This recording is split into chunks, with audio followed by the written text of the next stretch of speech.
Business advisory meeting ಇತ್ತು.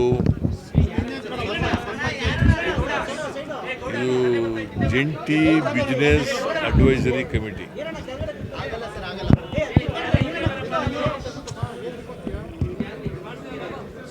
ಎಲ್ಲ ವಿರೋಧ ಪಕ್ಷದವರು ಅಟೆಂಡ್ ಮಾಡಿದ್ರು. JDSನವರು, BJPಯವರು, ಕಾಂಗ್ರೆಸ್ನವರು ಎಲ್ಲರೂ ಅಟೆಂಡ್ ಆಗಿದ್ರು. ಎಲ್ಲ ಸದಸ್ಯರುಗಳು ಇದ್ದರು. ಮಂಗಳವಾರ ಅಲ್ಲ 3 ದಿನ ಗವರ್ನರ್ಸ್ ಅಡ್ರೆಸ್ ಮೇಲೆ ಭಾಷಣ ಮಾಡೋದು. ಇವರು ಮೋಸ್ಟ್ ಲೈಕ್ಲಿ ಸುಧಾ MLA ನಮ್ಮ ಜಯಚಂದ್ರ ಅವರು ಗವರ್ನರ್ಸ್ ಅಡ್ರೆಸ್ ಮೇಲೆ ಡಿಸ್ಕಷನ್ನು ಸೂಚನೆ ಮಾಡ್ತಾರೆ. ಅವ್ರಿಗೆ ವಂದನಾ ಅರ್ಪಿಸೋ ಸೂಚನೆ. ಆಮೇಲೆ ನಯನಾ ಮೋಟಮ್ಮ ಅವರು ಅನುಮೋದನೆ ಮಾಡ್ತಾರೆ. ಸೊ ಅದು 3 ದಿನ ಚರ್ಚೆ ನಡೀತದೆ, 4, 5, 6. ಅದಾದಮೇಲೆ ಸೋಮವಾರ ನಾನು ಉತ್ತರ ಕೊಡ್ತೇನೆ ಗವರ್ನರ್ಸ್ ಅಡ್ರೆಸ್ ಮೇಲೆ. 7ನೇ ತಾರೀಕು ಬಜೆಟ್ ಮಂಡಿಸ್ತಾ ಇದ್ದೀನಿ. 7ನೇ ತಾರೀಕು ಬಜೆಟ್ ಮಂಡಿಸಿದೆ. ಅದು ಮಂಗಳವಾರ, ಬುಧವಾರ, ಗುರುವಾರ, ಶುಕ್ರವಾರ ಚರ್ಚೆ ಆಗುತ್ತೆ. ಮತ್ತು 20 ತಾರೀಕಿನವರೆಗೂ ಚರ್ಚೆ ನಡೀತದೆ. 19ನೇ ತಾರೀಕಿನವರೆಗೂ.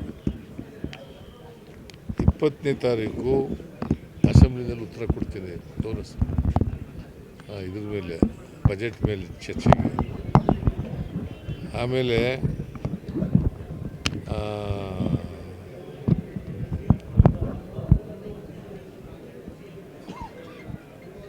21ನೇ ತಾರೀಕು ಕೌನ್ಸಿಲ್ ಅಲ್ಲ 19ಕ್ಕೆ ಇಲ್ಲಿ ಕೊಡ್ತೀನಿ ಅಸೆಂಬ್ಲಿನಲ್ಲಿ. 20ನೇ ತಾರೀಕು ಕೌನ್ಸಿಲ್ನಲ್ಲಿ ಉತ್ತರ ಕೊಡ್ತೀನಿ.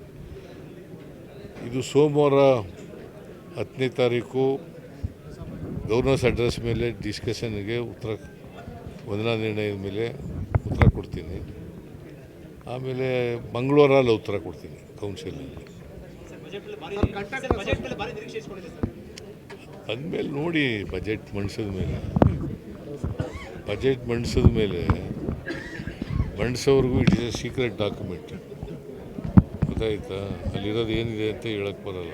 ಗುತ್ತಿಗೆ ಸಂಘದವರು ಭೇಟಿಯಾಗಿದ್ರು, ಏನು ಭರವಸೆ ಕೊಟ್ಟಿದ್ದೀರಂತ ಸರ್? ಏನು ಭರವಸೆ ಕೊಟ್ಟಿದ್ದೀನಿ?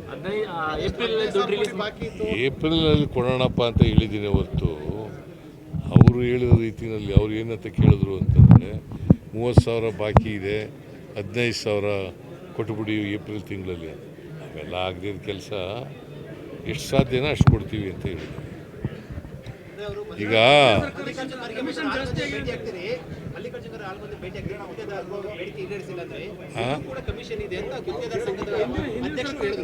ಏನಂತ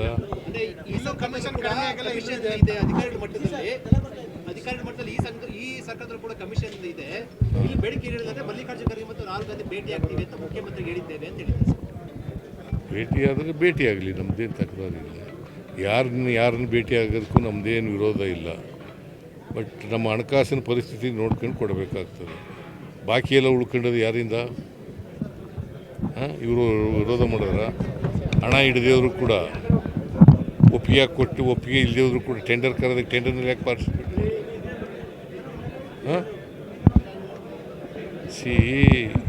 ಬಜೆಟ್ನಲ್ಲಿ ಹಣ ಹಿಡ್ದೇನೆ ಟೆಂಡರ್ ಕರೆದುಬಿಟ್ಟು ಗುತ್ತಿಗೆದಾರರು ಪಾರ್ಟಿಸಿಪೇಟ್ ಮಾಡಿ ಅದು ಅಂತಿಮ ಮಾಡಿದ್ಬಿಟ್ರು, ಕೆಲಸ ಶುರು ಮಾಡಿಬಿಟ್ರು. ಪೆಂಡಿಂಗ್ ಬಿಲ್ಸ್ಗಳು ಜಾಸ್ತಿ ಆಗೋದು. ನಾವು ಹೊಣೆನ ಅದಕ್ಕೆ? ಸರ್ಕಾರ ಬಿಡುಗಡೆ ಮಾಡಲಿಲ್ಲ ರಾಹುಲ್ ಗಾಂಧಿಗೆ ಮಲ್ಲಿಕಾರ್ಜುನ ಖರ್ಗೆ ಕೊಡ್ತಿರೋದು ಒತ್ತಡ ಹಾಕ್ಲಿಕ್ಕೆ ಸರ್, ಒತ್ತಡ ಹಾಕಲಿಕ್ಕೆ ಕಂಪ್ಲೇಂಟ್ ಕೊಡ್ತೀವಿ ಅಂತ ಹೇಳ್ತಾರೆ ಅವರು. ಯಾರಿಗಾರ ಕಂಪ್ಲೇಂಟ್ ಕೊಡ್ಲಪ್ಪ, ಹಣಕಾಸಿನ ಪರಿಸ್ಥಿತಿ ನೋಡ್ಕೊಂಡೆಲ್ಲ ಕೊಡೋದು ನಾವು. ನಮಗೆ ಕೊಡಬಾರ್ದು ಅಂತಲ್ಲ, ಹಣಕಾಸಿನ ಪರಿಸ್ಥಿತಿ ನೋಡ್ಕೊಂಡು ಕೊಡ್ತೀವಿ. ಕಮಿಷನ್ ಆರೋಪನೂ ಕೂಡ ಮಾಡಿದಲ್ಲ ಸರ್, ಅಧಿಕಾರಿಗಳ ಮಟ್ಟದಲ್ಲಿ ಕಮಿಷನ್ ಇದೆ ಅಂತ. ಅಧಿಕಾರಿಗಳ ಮಟ್ಟದಲ್ಲಿ ಬಿಲ್ ಬಿಡುಗಡೆಗೆ ಕಮಿಷನ್ ಇದೆ ಅಂತ ಹೇಳಿದ್ದಾರೆ. ಯಾರು? ಗುತ್ತಿಗೆದಾರ. ಕೊಡಬೇಡ ಅವರು, ಯಾಕೆ ಕೊಡ್ತಾರೆ? ಕೊಡೋದು ಬೇಡ. ಈ ಲಂಚ ತಗೊಳ್ಳೋನು ಅಪರಾಧಿ ಅಲ್ಲ. ಲಂಚ ಕೊಡೋನು ಅಪರಾಧಿನೇ ಅಲ್ವಾ? ಮತ್ತೆ ಅಲ್ಲ, ಹಿಂದೆ ನಿಮ್ಮ ಸರ್ಕಾರದ ನೀವು ಆರೋಪ ಮಾಡಿದ್ರಿ, ಈಗ ಅವರು ಹೇಳ್ತಿದ್ದಾರೆ ಇನ್ನೂ ಕಮಿಷನ್ ತಗೋತಾ ಇದ್ದಾರೆ ಅಂತ ಹೇಳ್ತಿದ್ದಾರೆ. ಕಮಿಷನ್ ಯಾರು ಕೊಡಬಾರ್ದು, ನಾವು ತಗೊಳ್ಳಲ್ಲ ಯಾರು. ನಾನು ಇವತ್ತಿನವರಿಗೆ ಪರ್ಸೆಂಟೇಜ್ ಆಗಲಿ ಬಿಲ್ ಹಣ ಬಿಡುಗಡೆ ಮಾಡೋಕ್ಕಾಗಲಿ ಇವತ್ತಿನವರಿಗೆ ದುಡ್ಡು ಕೇಳಿದೆ. ಸರ್ ಮೈಲಿವರನ್ನ ಹೇಳಿದ್ದಾರೆ ಡಿ ಕೆ ಶಿವಕುಮಾರ್ ಇದೇ ಅವಧಿಯಲ್ಲಿ ಸಿಎಂ ಆಗ್ತಾರೆ ಅಂತ ನಿಮ್ಮ ಗಮನಕ್ಕೂ ಬಂದಿದೆ? ನಿಮ್ಮ ಗಮನಕ್ಕೂ ಬಂದಿದೆ? ನಾನು ಮತ್ತೆ ಹೇಳ್ತಾ ಇದ್ದೀನಿ, ಹೈಕಮಾಂಡ್ ತೀರ್ಮಾನ ಈಗ ಮೊಯ್ಲಿಯವರು ಹೇಳೋದು ಅಥವಾ ಇನ್ನೊಬ್ರು ಹೇಳೋದು ಮುಖ್ಯ ಅಲ್ಲ. ಹೈಕಮಾಂಡ್ ಏನು ಹೇಳ್ತಾರೆ ಅದು. ಸರ್ ಖರ್ಗೆ ಅವ್ರು ಅಲ್ಲ ಸರ್, ಖರ್ಗೆ ಅವ್ರು ಹೇಳಿದ ಮೇಲೆ ಈಗ ಪದೇ ಪದೇ ಮಾತನಾಡ್ತಾ ಇದ್ದಾರೆ. ನೀವು ಸೈಲೆಂಟ್ ಆಗಿದ್ದೀರಾ, ಬೇರೆಯವರೆಲ್ಲ ಮಾತನಾಡ್ತಾ ಇದ್ದಾರೆ ಸರ್. ನಾನು ಏನು ಮಾತಾಡ್ತೀನಿ, ನೀವು ಮಾತಾಡ್ತಾ ಇಲ್ಲ, ಬೇರೆಯವ್ರು ಮಾತಾಡ್ತಾ ಇದ್ದಾರೆ. I will go by the high command's directions. Yes sir, thank you.